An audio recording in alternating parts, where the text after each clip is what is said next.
গাজা থেকে ইসরায়েলে ক্ষেপণাস্ত্র হামলা। আজকের সর্বশেষ আন্তর্জাতিক সংবাদ।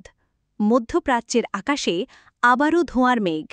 ফিলিস্তিনের গাজা উপত্যকা থেকে ইসরায়েলের দক্ষিণাঞ্চলের দিকে সরাসরি ক্ষেপণাস্ত্র হামলা চালানো হয়েছে। স্থানীয় সূত্রে জানা গেছে, গাজার সশস্ত্র গোষ্ঠী হামাস বৃহস্পতিবার রাতের দিকে একযোগে অন্তত ২০টি ক্ষেপণাস্ত্র ছোড়ে। ইসরায়েলের প্রতিরক্ষা বাহিনী জানিয়েছে, এগুলোর বেশিরভাগই আকাশ প্রতিরক্ষা ব্যবস্থা আয়রন ডোম দ্বারা ভূপাতিত করা হয়েছে। তবে কিছু ক্ষেপণাস্ত্র সীমান্তবর্তী শহর আশকেলন এবং সডেরত এলাকায় আঘাত হানে। এতে বেশ কয়েকটি বাড়িঘর ক্ষতিগ্রস্ত হয়েছে, কিছু মানুষ আহত হয়েছেন। হামাসের পক্ষ থেকে বলা হয়েছে, এটি ইসরায়েলের সামরিক অভিযানের জবাব।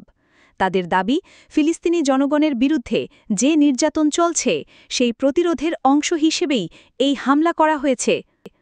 অন্যদিকে ইসরায়েল জানিয়েছে, এই হামলার প্রতিশোধে গাজার ভেতরে হামাসের ঘাঁটি লক্ষ্য করে বিমান হামলা চালানো হয়েছে। বলা হচ্ছে, বেশ কয়েকটি সন্ত্রাসী স্থাপনা ধ্বংস করা হয়েছে। এই ঘটনায় আবারও উত্তেজনা চরমে পৌঁছেছে। স্থানীয় মানুষজন আতঙ্কের মধ্যে দিন কাটাচ্ছেন।